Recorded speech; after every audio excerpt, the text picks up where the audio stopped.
대학생 때에 제가 마틴 로이드 존스 목사님의 십자가와 구속이라는 책을 읽게 되었습니다. 이 책을 읽으면서 저는 갈라디아서 6장 14절 말씀을 새롭게 만났습니다.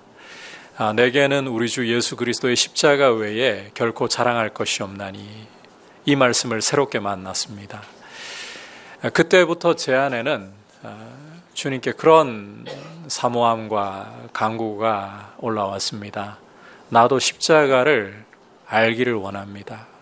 사도 바울처럼 십자가를 더욱 경험하고 십자가만이 나의 자랑이 되게 해주십시오. 지금도 저에게는 이것이 아주 중요한 하나의 소원이고 기도의 제목 중에 있습니다. 오늘 말씀은 예수님이 십자가에 못 박히신 후에 일어난 일들을 묘사하고 있습니다. 먼저 17절과 18절에서 예수님이 십자가에 못 박히시는 과정을 사도 요한이 묘사를 하면서 굉장히 절제된 표현을 쓰고 있다는 것을 좀 오늘 말씀에서 여러분께서 주목하실 필요가 있습니다. 굉장히 절제된 표현을 쓰고 있습니다. 대략 제 기억으로는 15년 정도 전의 일 같습니다.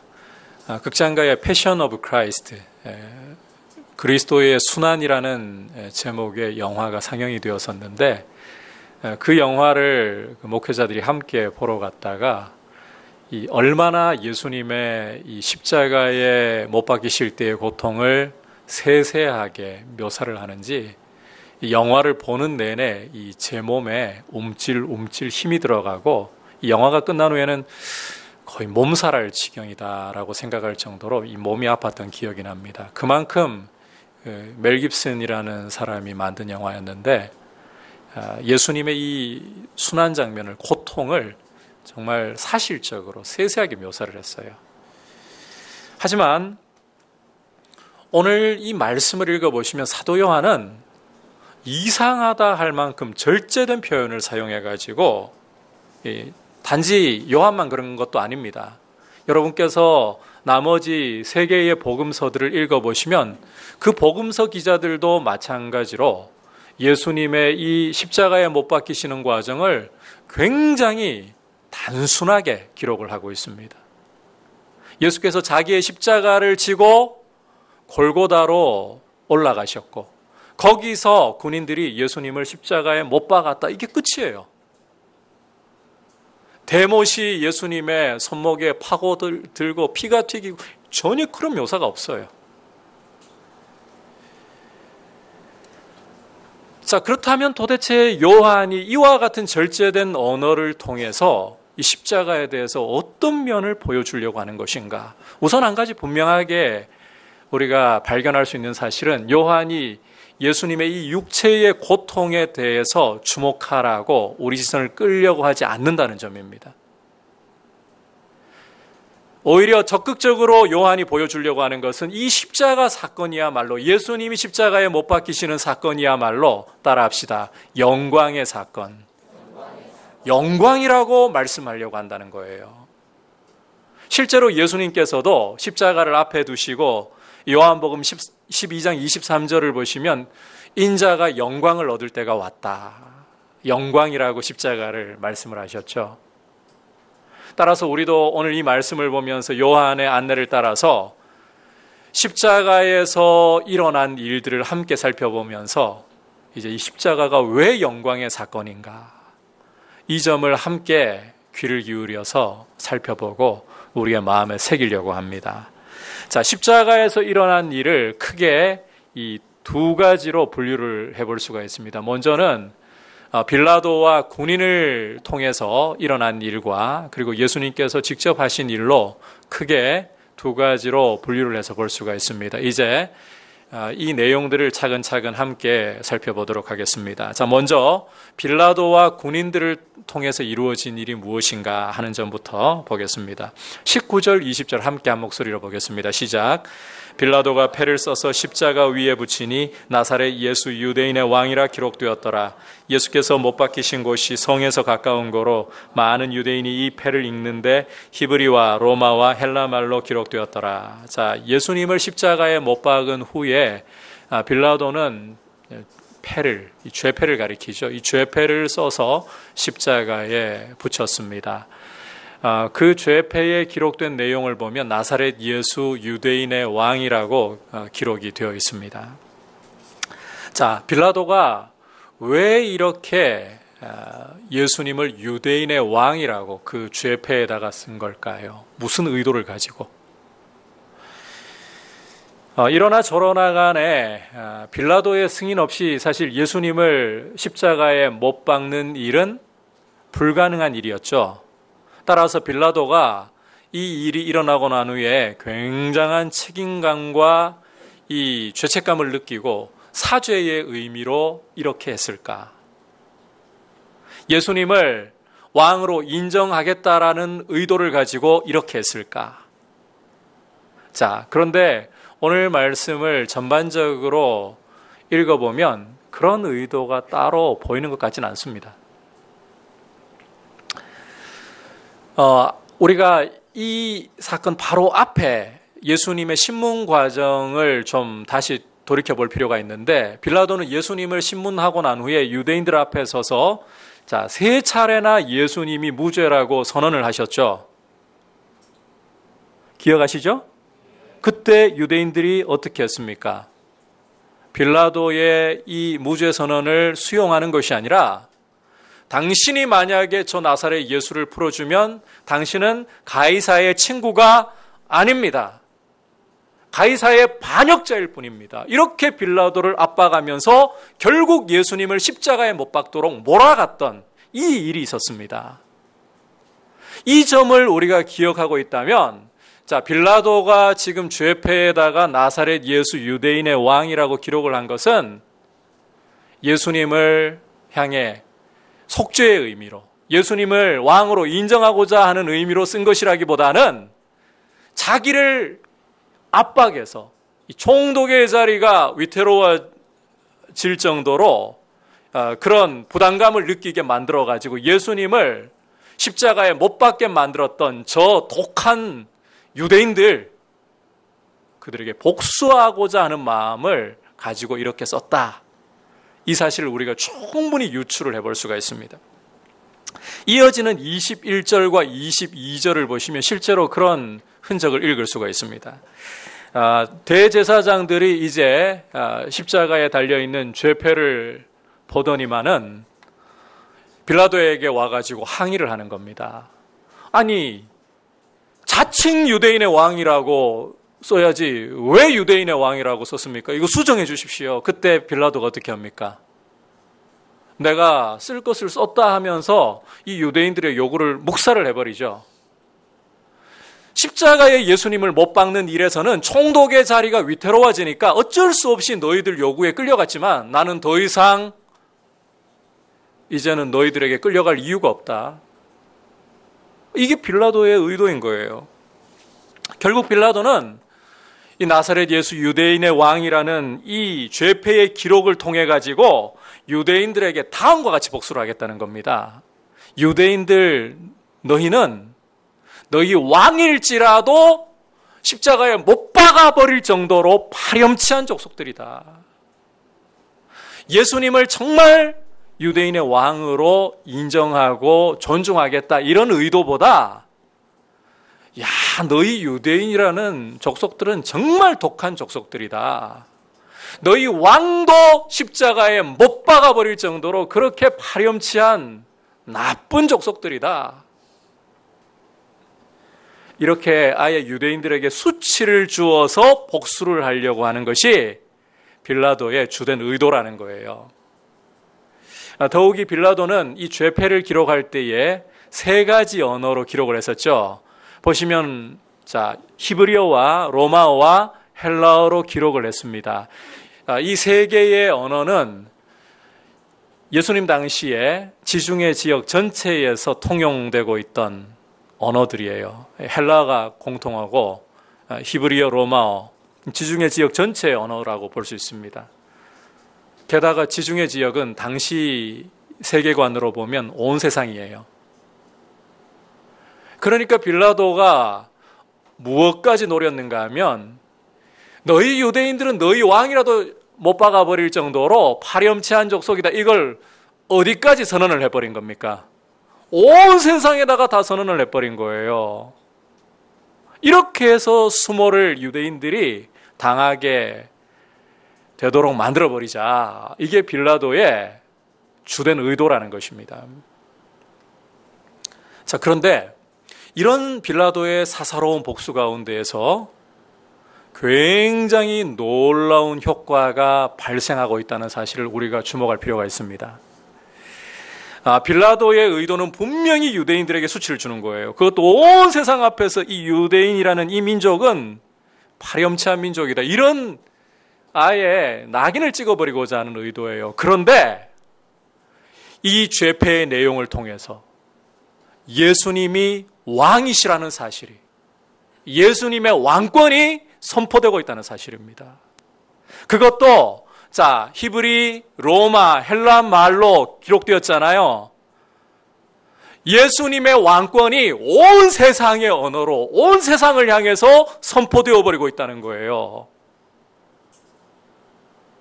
동시에 하나님께서는 자기의 왕으로 오셔서 수많은 표적들로 증거를 주셨지만 유대인들이 거부해버린 것을 이 죄패를 통해서 책망하고 계시는 겁니다. 이런 효과가 나타나고 있다는 거예요. 하나님이 이런 빌라도의 사사로운 복수, 빌라도의 이기적인 복수예요. 그런데 이 복수를 능력과 지혜로 예수 그리스도의 왕권을 선포해버리는 통로로서 온 세상 가운데 예수 그리스도는 왕이시다. 이 사실을 선포해버리는 통로로서 바꾸어 사용하고 계신다는 거예요. 여러분, 하나님께서는 인간의 사악하고 더러운 이기심과 욕심마저도 그 능력과 지혜로서 당신의 뜻을 이루시고 예수 그리스도의 왕 되심을 선포하는 도구로 얼마든지 바꾸어 사용하실 수 있는 능력이 있는 분이십니다. 십자가는 바로 이런 하나님의 지혜와 능력이 가장 찬란하게 드러나는 장소인 거예요. 요한은 바로 이 영광을 주목하라는 거예요. 십자가에서 드러나는 하나님의 이 지혜, 이 영광, 이 능력, 이것을 주목하라는 거예요. 하나님의 능력과 지혜가 십자가에서 얼마나 찬란하게 드러나는가, 이어지는 말씀에서도 또 한 가지 우리가 증거를 읽을 수가 있습니다. 23절과 24절을 보시면 예수님을 못 박고 난 후에 로마 군인들이 하는 못된 짓을 기록으로 보여주고 있습니다. 자, 이 로마 군인들은 그들이 못 박은 예수님 아래에서 무슨 일을 하고 있나요? 먼저는 겉옷을 4조각으로 나누어 가지고 각자가 차지하고 있어요. 예수님을 못 박은 군인들이 4명이라는 것을 우리가 이걸 통해 알 수 있겠죠. 자, 그리고 속옷을 나누는데 이 속옷이 그 위로부터 아래까지 이게 통으로 짠 옷입니다. 그러니까 이걸 만약에 칼로 찢어가지고 나눈다 그러면 이 올이 다 풀어져가지고 옷을 쓸 수가 없게 되는 거예요. 그러니까 몰아주게 하자는 겁니다. 제비를 뽑아가지고 누가 이걸 차지하나 이렇게 몰아주기를 하자. 위에 십자가에 예수님이 피 흘리며 달려 계시는데 아래에서는 그런 못된 짓을 하고 있어요. 얼마나 이들이 양심이 무덤덤해지고 냉혈한인가, 얼마나 이익에 눈먼 사람들인가, 이게 잘 드러나고 있는 겁니다. 자, 그런데 요한은 이들의 이런 이기적이고 무덤덤한 아주 냉혈한 행동이 무엇을 이룬다고 또 말씀하고 있나요? 시편에 예수님을 가리켜 하신 말씀을 이루고 있다고 설명하고 있습니다. 시편 22편 18절에 기록되어 있는 그 말씀을 지금 이 로마 군인들이 이루어버리고 있어요. 자기들은 이기심으로 욕심으로 예수님의 옷을 차지하고 있는 것인데 이들의 행동은 시편의 말씀을 이루어버리고 있는 거예요. 이걸 보면 십자가는 인간의 사악함에도 불구하고 이기적이고 더러운 모습에도 불구하고 하나님의 지혜, 하나님의 능력이 나타나서 당신의 말씀을 이루시는 이 일이 얼마나 찬란한가를 잘 드러내고 있어요. 돋보이게 하고 있어요. 분명히 개인적이고 사사로운 복수였습니다. 아주 더러운 이익을 위해서 냉혈하게 행동하는 모습이었습니다. 그런데 하나님께서는 그 지혜와 능력으로 악인들의 이런 불의한 행동을 바꾸어서 예수 그리스도의 왕권을 온 세상에 선포하게 하시고 당신의 거룩하고 선한 말씀을 이루는 이런 일을 이루어 버리시는 거예요. 이런 하나님의 지혜, 하나님의 능력이 가장 찬란하게 드러나는 장소가 바로 예수 그리스도의 십자가입니다. 따라서 성도는 이 십자가를 바라볼 때에 이 하나님의 지혜와 능력이 드러나는 이 영광을 보면서 십자가를 영광으로 받아들일 줄 알아야 되는 거예요. 이 자리에 계시는 모든 분들께서 예수님의 십자가를 바라볼 때 영광의 사건으로 볼 수 있게 되기를 축복합니다. 십자가가 영광이에요. 따라서 믿음으로 십자가를 바라보는 성도에게는 불의한 일들이 우리의 삶에 찾아오고 이기적이고 더러운 욕망에 의해서 고통당하는 일들을 만나게 될 때에 그럼에도 불구하고 결국 이 모든 악과 불의 가운데 이루어지는 것이 누구의 뜻이다? 하나님의 뜻이다 라는 사실을 볼 줄 알아야 돼요. 그 십자가의 영광을 보는 길이에요. 여러분, 마귀는 우리를 가만히 두려고 하지 않습니다. 예수님을 믿는 성도를 어떻게 하든지 넘어뜨리려고 우는 사자같이 삼키려고 두루 돌아다니고 있습니다. 그래서 믿음으로 살아가려고 할수록 때로는 가장 가까이에 있는 사람들이 더러운 욕심과 딱 봐도 보여요. 저건 욕심이야. 이기적인 태도야. 굉장히 그런 악한 모습을 가지고 믿음을 흔들려고 공격하는 것을 충분히 볼 수가 있습니다. 심지어 내 안에 성령께서 거하셔서 내가 성전이 되었지만은 사탄이 거짓된 속삭임으로 내 안에 굉장히 불쾌하고 어려운 감정들이 일어나가지고 믿음의 길을 선택하기보다는 나도 동일하게 복수하고 싶고 나도 한 대 맞았으면 두 대 좀 휘갈겨주고 싶고 이런 충동이 일어나도록 부추기는 것도 느낄 수가 있습니다. 그런데 이런 일들은 주님 오시는 날까지, 주님 앞에 서는 날까지 성도가 믿음을 지켜가려고 하면 이상한 일이 아니라 정상적으로 올 수밖에 없는 일이에요. 성도이기 때문에 당해요. 이럴 때에 여러분 한 박자 쉬고 두 박자 쉬고 눈을 들어 십자가의 영광을 보십시오. 아무리 인간의 더러운 욕심과 불의가 판을 쳐도 그 가운데서 이루어지는 것은 무엇이다? 예수님의 왕되심이고 하나님의 말씀이다. 하나님은 능력과 지혜로 내게 닥쳐오는 이런 모든 불의한 일들과 사람들의 그런 이기적인 태도로 나를 짓누르는 이 모든 것을 오히려 하나님의 뜻을 이루고 그리스도의 왕되심을 나타내시는 도구로 바꾸어 사용해 버리실 것이다. 결국은 하나님의 말씀이 승리하는 거예요. 결국은 예수 그리스도의 왕권이 선포될 수밖에 없는 거예요. 이런 십자가의 영광을 바라보는 믿음으로 굳게 설 수 있기를 축복합니다. 이런 눈을 열어주시기를 구하셔야 돼요. 그럴 때 성도의 인내가 생기는 거예요. 여러분, 우리 힘으로는 불의한 세상 가운데 인내하기보다는 타협하고 싶습니다. 똑같이 갚아주고 싶습니다. 복수하고 싶습니다. 그런데 십자가의 영광을 보는 눈을 성령께서 밝히시기 시작할 때, 말씀을 통해 우리가 기도하는 가운데에 성령께서 눈을 밝혀주시기 시작할 때에 성도는 인내할 수 있는 힘이 와요. 그리고 믿음으로 앞으로 나아갈 수 있는 그런 용기를 얻는 거예요. 이런 힘과 용기가 여러분에게 충만하시기를 주님의 이름으로 축복합니다. 자, 이제 두 번째로 예수님이 하신 일을 통해서 십자가의 영광을 보도록 하겠습니다. 예수님이 하신 일 첫 번째는 한번 따라 합시다. 새로운 하나님의 가족을 만드십니다. 예수님이 십자가에서 새로운 하나님의 가족을 만들고 계신 것을 볼 수 있습니다. 함께 25절부터 27절까지 말씀 읽겠습니다. 시작. 예수의 십자가 곁에는 그 어머니와 이모와 글로바의 아내 마리아와 막달라 마리아가 섰는지라. 예수께서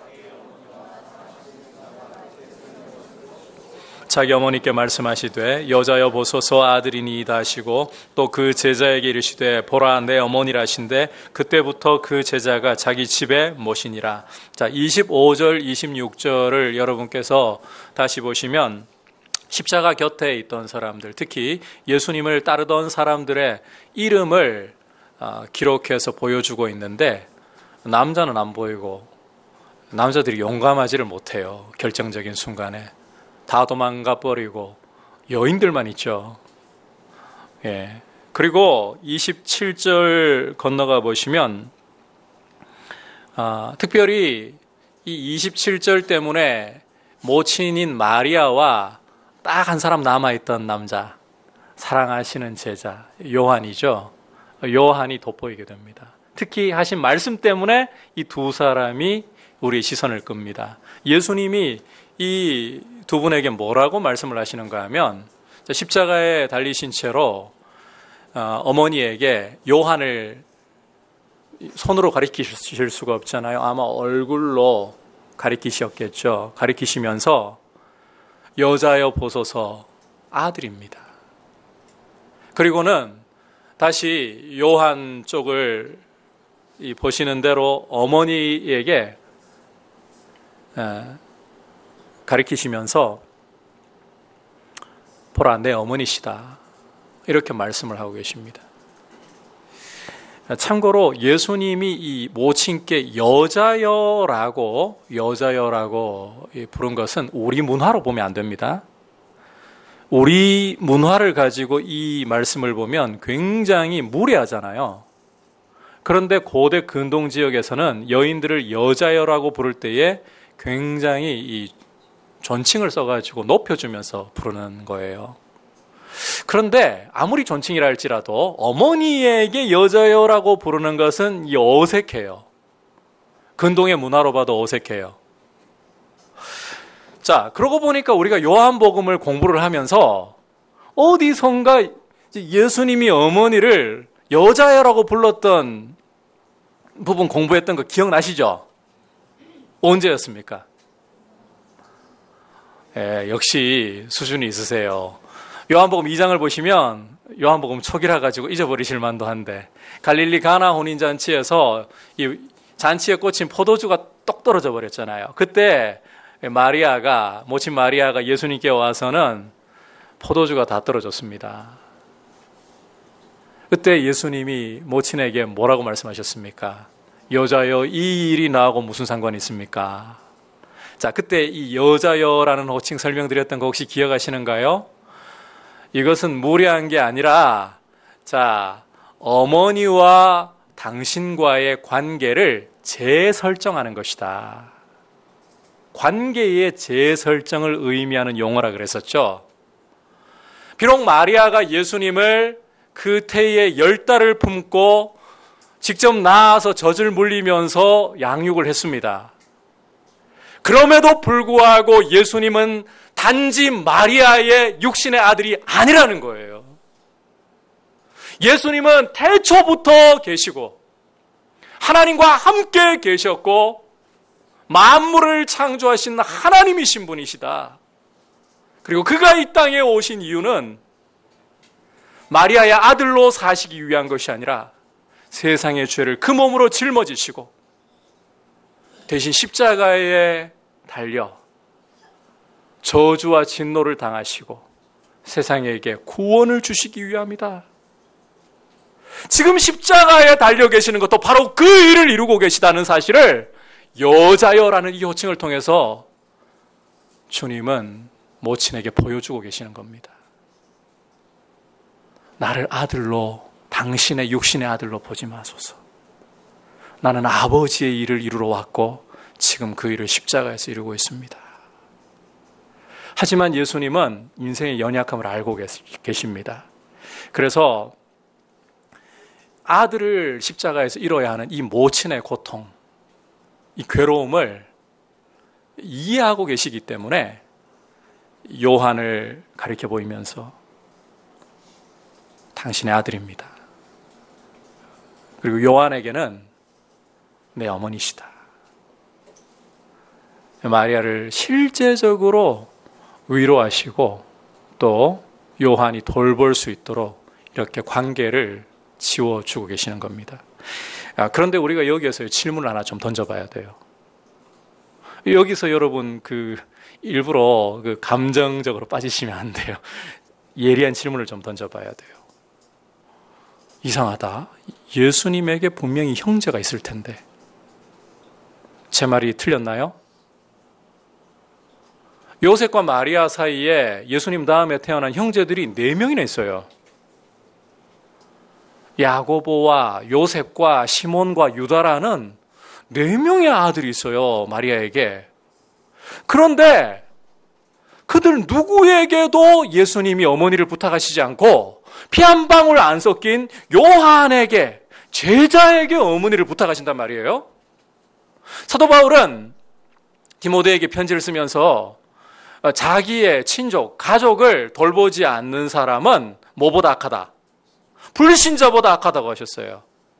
그렇다면 예수님의 형제들에게 어머니를 맡기셔야지 왜 피 한 방울 안 섞인 요한에게 어머니를 부탁하고 이렇게 맡기시는 건가? 왜 요한을 아들이라고? 피 섞인 아들들이 4명이나 있는데 왜 피도 한 방울 안 섞인 이 요한을 아들이라고 말씀하시는가? 여기에는 굉장히 중요한 이유가 있는 거예요. 새로운 관계에 대한 말씀을 하고 계시는 거예요. 예수님이 십자가에 달려서 그 피를 흘리고 계시는 것은 이제는 새로운 관계로 이루어지는 가족을 만든다는 거예요. 하나님을 아버지로 모시고 예수의 피를 믿는 모든 성도들이 형제가 되는 새로운 가족, 하나님의 가족을 만들고 계시다는 것을 보여주고 계시는 거예요. 예고하고 계시는 거예요. 마리아와 요한의 이 모친과 아들로서의 새로운 관계는 하나님을 아버지로 모신, 이제 예수의 보혈을 믿는 모든 성도들이 형제와 자매로 되는 이런 하나님의 가족의 탄생을 말씀하고 있는 거예요. 주님은 십자가의 그 피를 흘리시면서 산고의 고통을 겪으시면서 이제 새로운 가족들을 낳고 계시는 겁니다. 여러분, 교회가 바로 그 하나님의 가족입니다. 하나님을 아버지로 모시고 있고 예수 안에 있는 한 성령을 받은 우리 모두가 이제는 형제요, 자매요, 가족인 줄 믿습니다. 교회는 그래서 어떻게 보면 호칭이 제일 좋기는 수련회 가가지고 제가 좀 그렇게 해보시라 했는데 잘 안 됐죠.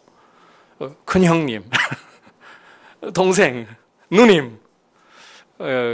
제 교회 안에서 혹시나 그렇게 부르는 분들이 계시더라도 하나님의 가족을 생각하고 있구나. 서로 편하게 좀 받아들이시길 바랍니다. 아멘 안 하시고 싶은가요? 새로운 가족인 거예요. 새로운 가족. 세상이 알 수 없는, 세상이 만들고 싶어도 만들 수 없는 새로운 가족. 혈육이 아니라 예수의 보혈로 탄생한 새로운 가족. 하나님이 아버지가 되시는, 성령으로 묶여있는 가족. 여러분, 이제 명절을 맞이해가지고 고향으로 또 가족들을 보러 가시는 분들이 적잖게 계실 텐데, 겪어보면 이제 특히 안 믿는 가족들이 계시면 가슴 아픈 일이기는 하지만은 실제 겪는 일들이 예수 믿는 가족이 얼마나 복이 있는가, 얼마나 서로 사랑 안에서 이기적인 태도를 내려놓고 그렇게 조건 없이 나누려고 하는가, 훨씬 더 잘 보이실 겁니다. 하나님의 가족인 교회가 참 이 영광스러워요. 여러분, 이 가족의 질서는, 교회란 이 가족의 질서는 진리의 말씀을 따라 순복합니다. 아무리 내 개인적인 생각과 의견이 좋아 보여도 이 가족은 아버지의 말씀 앞에서라면 다 순복합니다. 더 이상의 의문이 없습니다. 그리고 이 가족은 십자가에서 우리의 조건 따지지 않고 생명 내어주신 그 사랑의 기초에서 서로를 용납하는 사랑이에요. 용서하는 사랑이에요. 이 사랑으로 뭉쳐져 있는 가족. 여러분, 지상의 교회는 한계와 어려움들을 많이 갖고 있는 게 현실입니다. 우리 다 죄인들이 모여있기 때문에, 그래서 때로는 교회가요, 제가 말씀드린 이런 이상적인 모습보다는 작은 이해관계 때문에도 서로 마음 상하기도 하고, 때로는 얼굴 붉히고 말을 섞고 싶지 않은 그런 일들이 발생할 수도 있고, 또 심하게는 우리 한국교회가 지금 겪고 있는 현실입니다. 교회가, 지역교회가 문을 닫기도 합니다. 그리고 지금 우리 한국교회는 심각하게 갈라져서 서로 굉장히 어렵게 가고 있습니다. 좌우로 갈라져가지고 지금 난리도 아닙니다. 지상의 교회는 이런 어려움들이 있을 수 있어요. 그러나 예수 그리스도 안에 있는 하나님의 가족 교회는 이게 사실은 이상적으로 보이지만은 성령 안에서 우리가 실제로 맛보고 있고 또 만들어가야 할 가족의 모습인데, 진리의 말씀 앞에서는 좌우가 없어요. 다 아멘이에요. 진리의 말씀으로 하나 되는 거예요. 사랑으로, 용서로 서로를 받아주는 이런 가족, 이게 교회입니다. 그리고 이 교회가 얼마나 영광스러운가 하면 에베소서 1장을 보시면 예수 그리스도께서 그 피로 만물을 구속하시는 그 구속의 중심에 바로 교회가 서 있습니다. 이 만물이 교회를 중심으로 다 재편되는 거예요. 요한계시록 21장과 22장을 보시면 하늘로부터 온갖 찬란하고 손전한 보석으로 치장된 새 예루살렘이 내려오는 것을 볼 수가 있습니다. 그 손전한 찬란한 보석으로 장식되어 있는 그 새 예루살렘, 교회의 영광의 미래입니다. 교회가 조금 더 피부에 와닿게 이야기 드려볼까요? 바로 여러분 한 분 한 분의 모습입니다. 우리가 각 사람이 작은 교회, 움직이는 교회이고, 우리가 함께 모여 이렇게 예배드리는 이 거룩한 공동체가 그 영광스러운 공동체, 교회입니다. 이런 교회를, 세상이 알 수 없는 하나님의 가족을 만드는 것이 십자가의 영광이에요. 교회는 십자가가 만들어내는 영광스러운 작품입니다. 교회가 하나님의 말씀 앞에 좌로나 우로나 치우치지 않고 순복하고 서로 사랑하고 용서하기 시작할 때에 여러분, 세상은 교회를 칭송하기 시작합니다. 그리고 거기에서 아버지 되시는 하나님을 보고 그리스도의 왕권을 보기 시작합니다. 이런 영광스러운 십자가의 찬란함을 여러분이 보고 교회를 사랑하고 또 교회의 영광을 세상에게 나타낼 수 있는 여러분 되시기를 주님의 이름으로 축복합니다. 세상 집단하고 달라요. 계획이나 사람의 계획이나 합의로 이루어진 세상의 단체와는 달라요. 교회는 영광스러워요. 십자가는 이 영광의 공동체를 만들었습니다. 자, 이제 예수님이 하신 일 두 번째 같이 살펴볼 텐데요. 예수님이 하신 일 두 번째는 한번 따라합시다. 율법의 요구와 구원을 이루셨습니다. 예수님은 십자가로 율법의 요구와 구원을 이루셨습니다. 28절부터 30절 함께 읽겠습니다. 시작. 그 후에 예수께서 모든 일이 이미 이루어진 줄 아시고 성경을 응하게 하려 하사 이르시되 내가 목마르다 하시니 거기 신포도주가 가득히 담긴 그릇이 있는지라. 사람들이 신포도주를 적신 해면을 우슬초에 메어 예수의 입에 대니 예수께서 신포도주를 받으신 후에 이르시되 다 이루었다 하시고 머리를 숙이니 영혼이 떠나가시니라. 자, 방금 읽은 28절에서 여기 모든 일은 하나님 아버지께서 아들이신 예수님께 맡기신 모든 일을 가리킵니다. 이 모든 일이, 아버지께서 맡기신 모든 일이 십자가에 달려 계시면서 다 이루어진 것을 이제 예수님이 보시는 거예요. 이제는 마침표를 찍으실 때가 온 겁니다. 그래서 예수님이 어떻게 십자가에서 마침표를, 아버지께서 맡기신 일에 대한 마침표를 찍으시느냐? 사실 십자가에 달려 계시는 자체가 이게 정신이 없는 상황이잖아요. 내 상황이 이런데 내가 뭔가를 할 수 있다라고 생각할 여지가 없는 상황이잖아요. 그런데 예수님은 수동적으로 내가 이 자리에서 뭘 할 수 있겠느냐 그렇게 생각하시지 않습니다. 오히려 당신이 적극적으로 시편 69편에서 당신을 가리켜 기록한 말씀을 이루고 계십니다. 내가 목마르다. 이게 그냥 진짜 목말라가지고 목이 타서 하시는 말씀이 아니라 성경을 이루시려고 마지막 힘을 몰아가지고 외치고 계시는 주님의 외침인 거예요. 그리고는 이제 당신을 향해 기록된 예언을 다 이루셨어요. 마지막 외침이 다 이루었다. 그렇게 마침표를 딱 찍으시는 거예요. 주님은 성경이 당신에 대해서 예언했던 모든 말씀을, 당신이 직접 이루셔야 할 모든 말씀을 하나도 남기지 않고 다 이루셨고, 심지어 십자가에 못 박히신 채로도 이루셨고, 이제는 남겨둔 것이 아무것도 없습니다. 그래서 다 이루었다. 승리의 외침인 거예요. 이 내용을 우리가 좀 더 구체적으로 살펴볼 필요가 있는데, 주님이 외치신 이 다 이루었다는 것은, 성경에 기록된 예언이 이루어졌다는 것은 율법이 요구하는 내용들을 다 이루고 구원을 완성했다. 이 외침인 거예요. 조금만 더 구체적인 설명을 드릴게요. 이 도대체 무슨 이야기일까?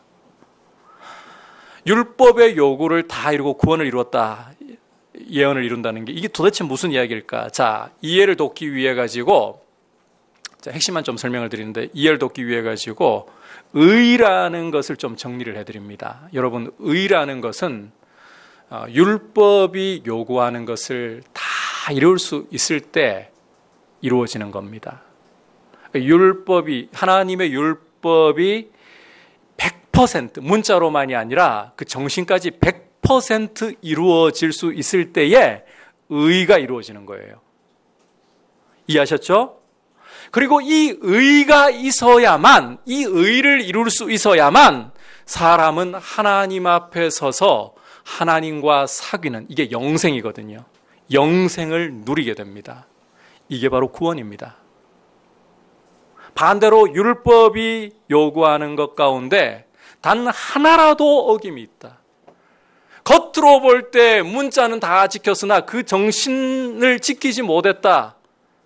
그러면 율법은 어김없이 죄를 선언하고 죄에 대해서 죽음을 요구를 합니다. 따라서 이 의를 이루려면 죄 문제가 해결이 되어야 된다는 거예요. 그죠? 그러면 한번 여쭤볼게요. 아담의 핏줄에서 태어난 사람 가운데에 과연 이 율법의 요구를 문자와 그 정신까지 100% 이루면서 율법의 요구를 만족시킬 만한 사람이 과연 누가 있습니까? 아무도 없어요. 죄 문제부터 해결이 돼야 되는 거예요. 바로 이 죄의 문제를 누가 해결하십니까? 예수님이 이 땅에 세례 요한이 말한 대로 하나님의 어린 양으로 오셔서 세상의 죄를 그 몸으로 다 짊어지시고 십자가에 달려 그 피를 흘리심으로써 죄값을 지불하시는 거예요.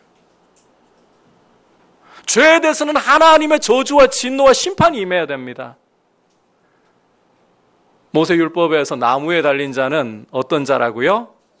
하나님의 저주를 받은 자다. 예수님이 죄에 대해서 율법이 요구하는 대로 저주와 심판을 당하시는 거예요.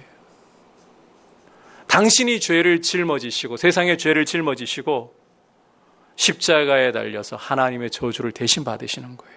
그렇게 함으로 죄에 대한 율법의 요구를 다 이루시는 거예요.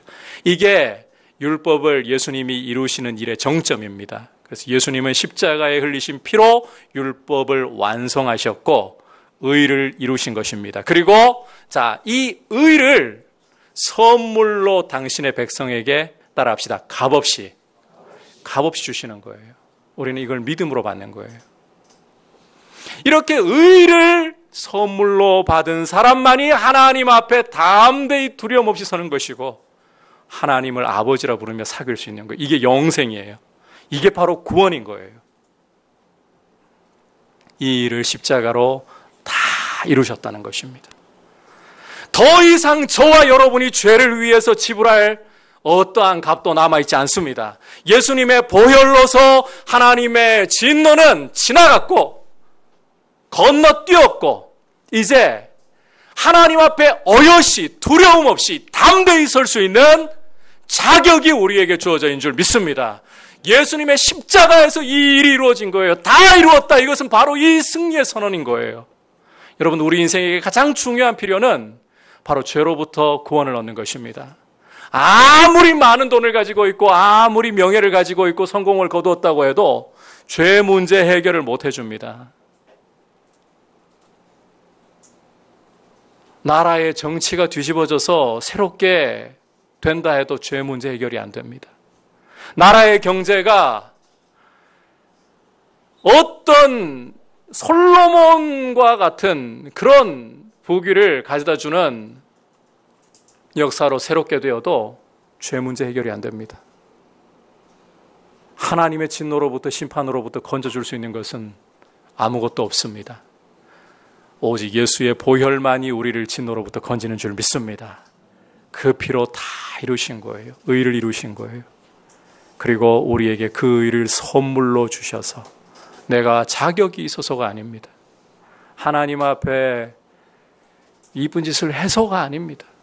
자격이 없지만 우리를 사랑하시고 예수 안에서 선택하시고 이 의를 선물로 주셔서 하나님 앞에 두려움 없이 아바 아버지라 부르며 설 수 있도록 은혜를 주셨습니다. 십자가에서 이 일을 이루신 거예요. 그래서 십자가는 구원의 영광이 나타나는 이 하나님의 백성들이 의롭게 되는 자리, 그 일을 이루시는 왕이 보좌에 앉으시는 자리가 되는 거예요. 십자가는 그래서 영광의 자리인 겁니다. 여러분, 이제는 십자가를 바라보실 때에 얼마나 아프셨을까? 얼마나 괴로우셨을까? 성경 기자들이 이끄는 시선이 아닙니다. 십자가에서 왕이 높이 들림 받으신 것을 보십시오. 그 피로 당신의 백성들이 의롭게 된 것을 보십시오. 영광의 자리가 십자가라는 것을 보실 수 있기를 주님의 이름으로 축복합니다. 십자가 외에는 구원의 길이 없습니다. 십자가 외에는 죄사함이 없습니다. 십자가 외에는 의가 없습니다. 하나님과 사귈 수 있는 영생의 길을 열어주시는 왕이 보좌 위에 높이 들려 앉으신 자리. 비록 십자가에 처참하게 죽임당하셨으나 역설적이게도 영광의 왕이 보좌 위에 높임 들림 받아서 그 고난으로 당신의 백성을 창조하시고 그 고난으로 당신의 백성을 의롭고 거룩하게 하시는 자리, 영광의 십자가입니다. 이 영광을 우리가 바라보고 이 영광을 더 사모하고 십자가를 알아갈 수 있기를 축복합니다. 오늘 십자가에서 어떠한 일이 일어났는가를 살펴보면서 십자가가 영광이라는 사실을 함께 보았습니다. 여러분, 십자가는 얼마나 아프셨나, 얼마나 괴로우셨는가, 이런 감상적인 생각을 가지고 바라볼 십자가가 아닙니다. 영광의 십자가입니다. 인자가 영광을 얻을 때가 왔다. 십자가는 인간의 모든 불의와 사악하고 더러운 이기심에도 불구하고 하나님이 그 지혜와 능력을 드러내셔서 예수님의 왕되심을 선포하고 당신의 말씀을 이루시는 그 찬란한 영광을 드러내시는 자리입니다. 십자가의 영광을 보면서 여러분의 삶 가운데 불의가 판을 쳐도 하나님의 뜻이 이루어지고 예수님의 왕권이 선포된다는 사실을 기억하시고 믿음으로 가시기를 축복합니다. 아울러서 십자가는 거룩한 하늘의 공동체인 하나님의 가족인 교회를 만들어내는 영광의 장소입니다. 교회를, 십자가의 영광을 바라보고 십자가를 소중히 여기신다면 교회를 여러분 귀하게 보셔야 됩니다. 다 우리는 부족합니다. 우리 각자가 다 부족합니다. 그러나 예수의 피로 세우신, 지금은 죄 때문에 신음하고 죄와의 싸움에서 처절하게 찢길 때도 있고 괴로워할 때도 있지만은 마음대로 내 마음조차도 어떻게 할 수 없는 괴로움들이 많지만은 장차 하늘로부터 내려오는 그 찬란하고 순전한 새 예루살렘, 그것이 여러분의 미래입니다. 보장되어 있습니다. 이 미래의 영광스러움을 가지고 있는 그런 교회를 만들어내는 자리, 십자가입니다. 그리고 이 십자가는 율법의 요구를 이루고 하나님 앞에 담대히 설 수 있는 의의를 주는 왕이 보좌에 앉으시는 자리, 이 십자가의 영광 우리가 더 사모하고 십자가가 나의 자랑입니다, 이 고백이 터져나오도록 계속해서 십자가의 영광을 구할 수 있기를 주님의 이름으로 축복합니다. 함께